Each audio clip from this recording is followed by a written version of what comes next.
செஞ்சுருந்தோம். பொதுவாக நவம்பர் மாதம் முழுவதுமே வந்து பேங்க்ரியாட்டிக் கேன்சர் அவேர்னஸ் ப்ரோக்ராம் அப்படின்னு உலகம் பூராவும் அனுசரிச்சுட்டு போகிறோம். ஜெம் மருத்துவமனையிலும் ஒவ்வொரு ஆண்டும் இந்த நவம்பர் மாதம் பேங்க்ரியாட்டிக் கேன்சர் அவேர்னஸ் ப்ரோக்ராமை அனுசரிச்சுட்டு வரோம். இந்த வருடம் பேங்க்ரியாட்டிக் கேன்சர் மட்டுமல்ல, பேங்க்ரியாட்டிக் நோய்கள், மற்ற நோய்களும் கேன்சரில் ஆரம்பித்து கணைய கற்கள் மற்றும் பேங்க்ரியாஸ் இன்ஃபெக்ஷன், அக்யூட் பேங்க்ரியாடைட்டிஸ் அப்படின்னு சொல்லக்கூடிய இந்த பேங்க்ரியாட்டிக் இன்ஃபெக்ஷனையும் எப்படி ட்ரீட் பண்ணணும், எப்படி ப்ரிவென்ட் பண்ணணும், அதுக்கான தடுக்கும் முறைகள் என்ன அப்படின்னு வலியுறுத்தி பல்வேறு திட்டங்களை சென்னை ஜெம் மருத்துவமனையில் இன்று அறிமுகம் செய்யக்கூடிய ஒரு விழா இன்று நடைபெற்றது. இதில் 2 முக்கிய அம்சமாக, ஒன்று வந்து பேன் கெயின் என சொல்லக்கூடிய ஒரு திட்டத்தை அறிமுகப்படுத்தி இருக்கிறோம். இந்த திட்டத்தின் மூலியமாக கணையம்னா என்ன, ஏன்னா கணையத்தை பற்றிய விழிப்புணர்வு வந்து பொதுமக்களிடையே நிறைய காணப்படல.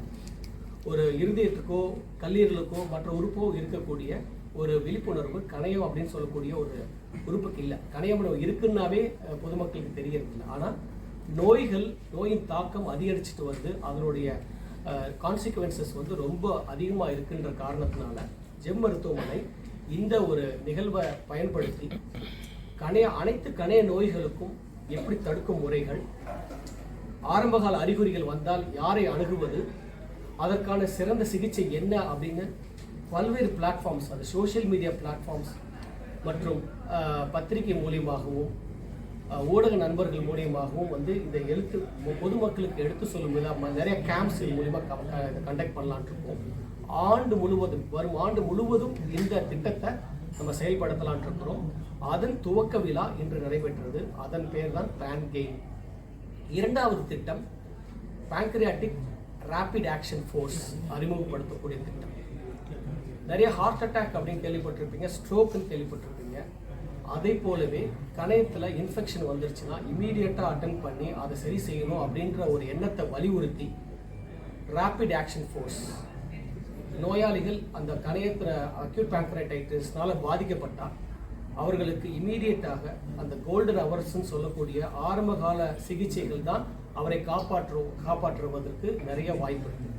ஸோ அதை வலியுறுத்தி தீவிர சிகிச்சை பிரிவு நிபுணர்கள், ரேடியாலஜிஸ்ட், இன்டர்வென்ஷன் ரேடியாலஜிஸ்ட், எண்டோஸ்கோபிஸ்ட் மற்றும் சர்ஜன்ஸ் என்ற சேர்ந்து இருக்கக்கூடிய மருத்துவ குழு அந்த ரேபிட் ஆக்ஷன் ஃபோர்ஸாக ஒரு நியமித்து அவர்களுக்கு என்ன நோயாளிகளுக்கு என்ன ட்ரீட்மெண்ட்டோ அது இமீடியட்டாக ஆரம்பித்து மற்ற அதன் பாதிப்பிலிருந்து எப்படி தடுக்கலாம் அப்படின்ற ஒரு புது பிரிவையே ஜெம் மருத்துவமனையில் ஏற்படுத்தியிருக்கிறோம்.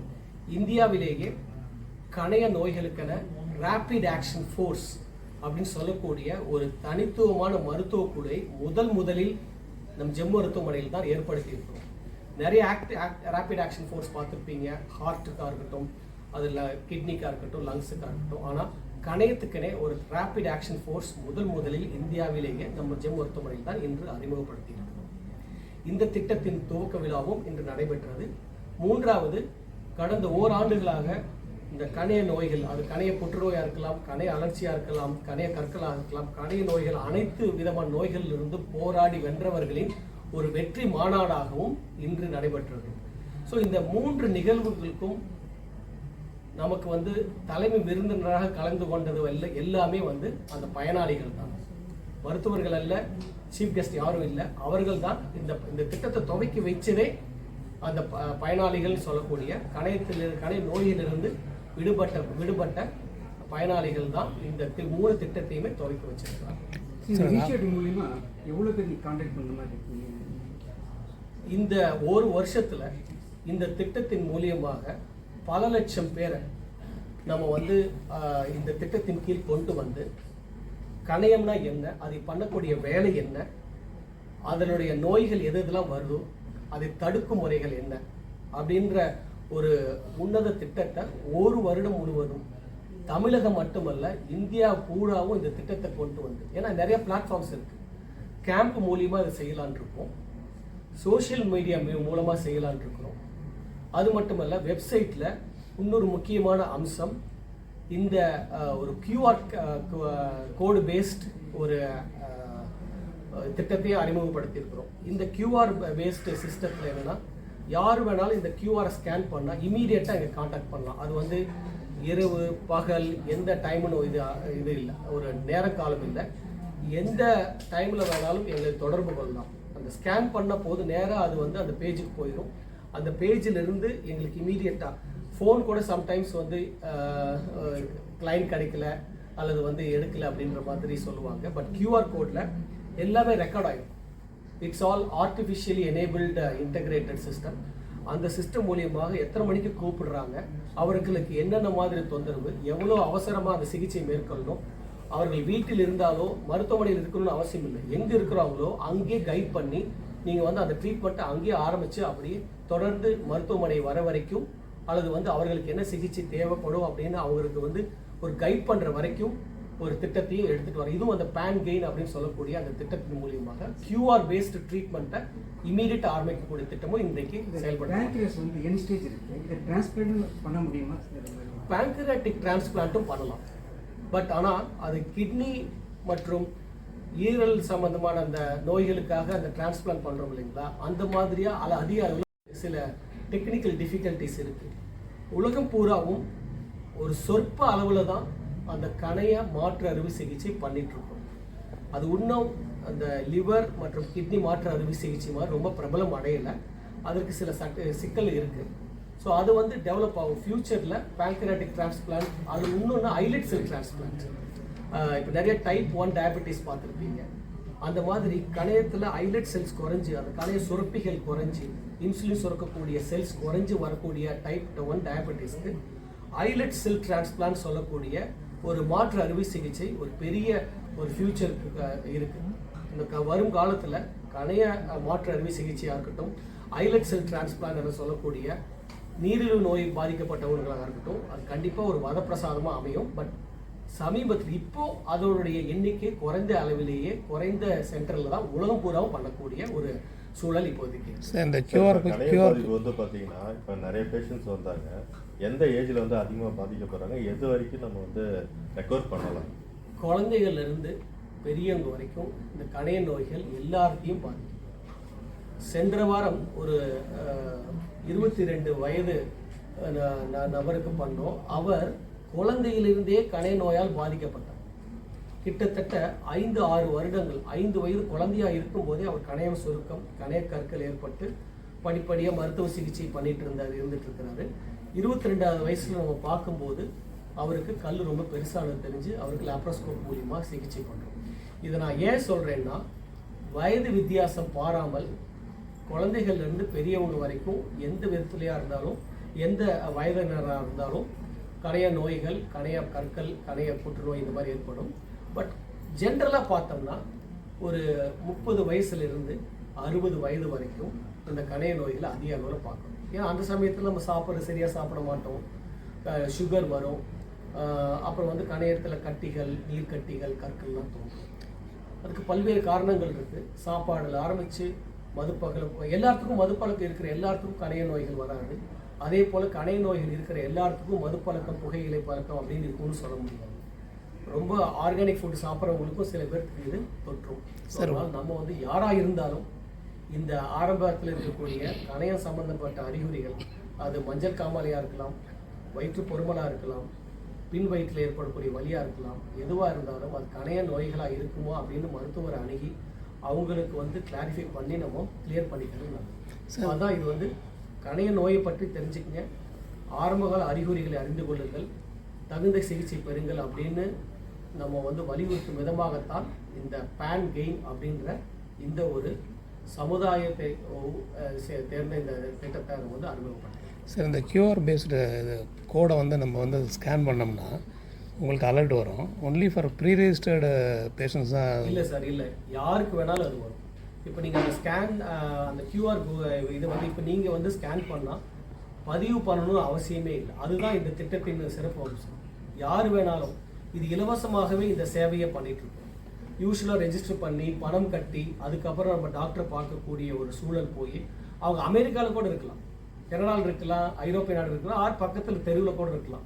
கியூஆர் பேஸ்டு ஸ்கேன் பண்ணாங்கன்னா அந்த ஒரு பேஜுக்கு போகும். அவங்க அந்த ரெக்கார்ட்ஸ் இது ஃபில் பண்ணி எங்களுக்கு அனுப்பிச்ச உடனே எங்களுக்கு வரும். அதனுடைய ஒரு அவசர நிலையை தெரிஞ்சு நாங்களும் அவங்களுக்கு ஃபோன் பண்ணி இப்படி பண்ணுங்கன்னு சொல்லக்கூடிய ஒரு திட்டம் தான் இந்த QR based pancreatic awareness program. So patient history வந்து நீங்கள் உங்களுக்கு அந்த QR கோடில் ஒரு 4-5 முக்கியமான கேள்விகள் அதில் இருக்கும். அதை பேஸ் பண்ணி அவர்களுக்கு கணைய புற்றுநோயா, கணைய கற்களா, கணைய அலர்ச்சியா அப்படின்றத பார்த்துட்டு அதன் பிறகு நாங்கள் வந்து அவர்களை நாங்கள் காண்டாக்ட் பண்ணுவோம். இந்த அனைத்து சேவைகளும் 24/7 ஜெம் மருத்துவமனையில் ஃப்ரீயாக வருடம் முழுவதும் பண்ணலாம். So how soon your team will reach out to them there? அது வந்து இந்த QR பேஸ்ட் கோட் வந்து எங்களுடைய வெப்சைட், எங்களுடைய இன்டர்நெட் வெப்சைட்டில் இருக்கும், எங்களுடைய ஃபேஸ்புக், இன்ஸ்டாகிராம் பேஜில் இருக்கும். இதை வந்து இன்னும் பிரபலம் அடைய செய்யலாம் அப்படின்ட்டு எல்லா பிளாட்ஃபார்ம்லேயும் இதை பற்றின ஒரு அவேர்னஸ் க்ரியேட் பண்ணலான்ட்டு இருக்கோம். ஸோ நீங்கள் பேங்க்ரியாட்டிக் டிசீஸ்னு போட்டால் அந்த QR கோடு வரும். அந்த QR கோட் ஸ்கேன் பண்ணால் எங்களுக்கு அந்த தகவல் தெரியும். அதை வச்சு நாங்கள் வந்து அந்த நோயாளிகளை நாங்கள் வந்து இது பண்ணலாம், கைட் பண்ணலாம். சார், இப்போ இங்கே வந்து நோயாளிகளில் பல பேர் வந்து ஏற்கனவே வந்து மற்ற ஹாஸ்பிட்டலில் பார்த்துட்டு தான் இங்கே வந்திருக்காங்க. ஒருவேளை அங்கே ஃபெசிலிட்டிஸ் இல்லாமல் இருந்திருக்கலாம், இல்லைனா இதுக்கு மேலே முடியாதுன்னு சொல்லி இங்கே வந்திருக்காங்க. ஸோ இங்கே என்னென்ன மாதிரியான ட்ரீட்மெண்ட்லாம் கொடுக்குவீங்க, எந்த ஸ்டேஜ் வரைக்கும் கொடுக்குவீங்க? கணைய நோய்களுக்கு சாதாரணமாக புறநோயாளிகள் சொல்லி ஓபி பேஷண்ட்டை பார்த்து சிம்பிளாக முடிக்கக்கூடிய மைல்டு அக்யூட், டாக்டர் ஸ்ரீவத்சன் சொன்னால் மைல்டு அக்யூட் பேங்க்ரைட்டிஸில் ஆரம்பித்து ரொம்ப உயிருக்கு ஆபத்தான ஒரு சூழலில் கொண்டு போய் விடக்கூடிய நோய்கள் வரைக்கும் எது வேணாலும் இருக்கலாம். ஸோ அதுக்கு நம்ம வந்து தயாராக இருக்கணும். இப்போது நீங்கள் சொல்கிற நிறையா ரெஃபரல் பேஷண்ட்ஸ் வருது. அதுக்கு காரணம் ஜெம் மருத்துவமனையில் இருக்கக்கூடிய டீம் ஆஃப் டாக்டர்ஸ். இப்போ நான் மட்டும் பண்ண முடியாது, நான் சர்ஜனாக இருக்கிறேன், நான் மட்டும் பண்ண முடியாது. மேடம் வந்து எங்களுக்கு வந்து ஒரு மருத்துவ குழுவின் கம்ப்ளீட் அந்த டீம் போர்டோடைய இது இன்புட்ஸ் தேவை. ஸோ அதனால் எங்களுக்கு மெடிக்கல் டீம் இருக்கணும். அது மல்டி ஸ்பெஷலிஸ்ட் இருக்கணும். ஒரு surgeon, ICU specialist, எண்டோஸ்கோபிஸ்ட், intervention radiologist இருக்கணும். அதற்கு தகுந்த உபகரணங்கள் இருக்கணும். எக்யூப்மெண்ட்ஸும் தேவை எங்களுக்கு. இப்போ நான் வந்து லேப்ரோஸ்கோப் பண்ணேன், லேப்ரோஸ்கோப்பில் அதிநவீன ஒரு இது எக்யூப்மெண்ட்ஸ் வேணும். ரோபோட்டிக் சர்ஜரிக்கான எக்யூப்மெண்ட்ஸ் வேணும். அதே மாதிரி அவருக்கு வந்து ஸ்கேனில் எப்படி எந்த இடத்துல அந்த நீர் இருக்குது, அது எப்படியெல்லாம் உறிஞ்சலாம் அப்படின்ற அவருக்கு எக்யூப்மெண்ட்ஸும் வேணும். கடைசியாக அதற்கான கட்டமைப்பும் வேணும். சரி, இந்த மூணும் இருக்கக்கூடிய ஒரு இடத்துல எந்தவித டிலே இல்லாமல் இருக்கும், கிடைக்கும். அது மட்டும் இல்லை, எந்தவித நம்ம பீட்டிங் அரௌண்ட் புஷ் நேராக இவர் வந்து எண்டோஸ்கோபிக் சிகிச்சைக்கு சரியாகவார், இவர் வந்து அறுவை சிகிச்சைக்கு சரியாவார்னு சொல்லிட்டு நாங்கள் சார்ட் அவுட் பண்ணி பண்ணுறதுக்கு எங்களுக்கு எல்லா இன்ஃப்ராஸ்ட்ரக்சர், எல்லா வசதியும் இருக்குன்றதுனால நிறையா இந்திய அளவில் பேங்க்ரியாட்டிக் டிசீஸ்க்கு ஜெம் மருத்துவமனை ஒரு ரெஃபரல் சென்டராக விளங்கிட்டு. So all the procedures are covered under government health scheme. Government இன்சூரன்ஸில் இது கவர் ஆகிருக்கும். இது எல்லாமே, அதாவது சில இது வந்து கவர் ஆகும். பட் 75% கணைய நோய்களுக்கான சிகிச்சைகள் முதலமைச்சரின் விரிவான காப்பீட்டு திட்டமாகட்டும், இது நம்ம கவர்மெண்ட் எம்ப்ளாயி ஸ்கீம்லேருந்து எல்லா இன்சூரன்ஸ் ஸ்கீம்லேயும் இது கவர் ஆகிருக்கு. சில டிசீஸ் வந்து கவர் ஆகலை, அதை வலியுறுத்தவும் செஞ்சுட்ருக்கோம். எல்லாத்தையும் கவர் பண்ணணும். அது என்ன டிசீஸ்? இப்போது ரோபோட்டிக் சர்ஜரிக்கு இன்சூரன்ஸில் ரொம்ப கொடுக்குறது நம்ம பண்ணுறோம். பட் அதோடைய காஸ்ட்டை வந்து ஒன்று ஹாஸ்பிட்டல் அப்சர்வ் பண்ணோம், அல்லது பேஷண்ட் அப்சர்வ் பண்ணுற மாதிரியான சூழல் இருக்குது. இதை வலியுறுத்தி இன்சூரன்ஸுக்கும் சொல்லியிருக்கிறோம். ரோபோட்டிக் சர்ஜரி, லாப்ரோஸ்கோபிக் சர்ஜரியோடைய பலன்கள், நோயாளிகள் சீக்கிரம் வந்து குணமடைகிறாங்க அப்படின்னு சொல்லி நம்ம வந்து அதை தொடர்ந்து வலியுறுத்திட்டு இருக்கிறோம். சில இன்சூரன்ஸ் கம்பெனி அதுக்கு கொடுத்துட்ருக்குறாங்க. இன்னும் இது வந்து இன்னும் கொஞ்சம் தூரம் நம்ம கடந்து போக வேண்டியிருக்கு. தொடர்ந்து முயற்சி பண்ணுவோம் இது இன்சூரன்ஸில் கவர் பண்ணுறோம். தேங்க்யூ.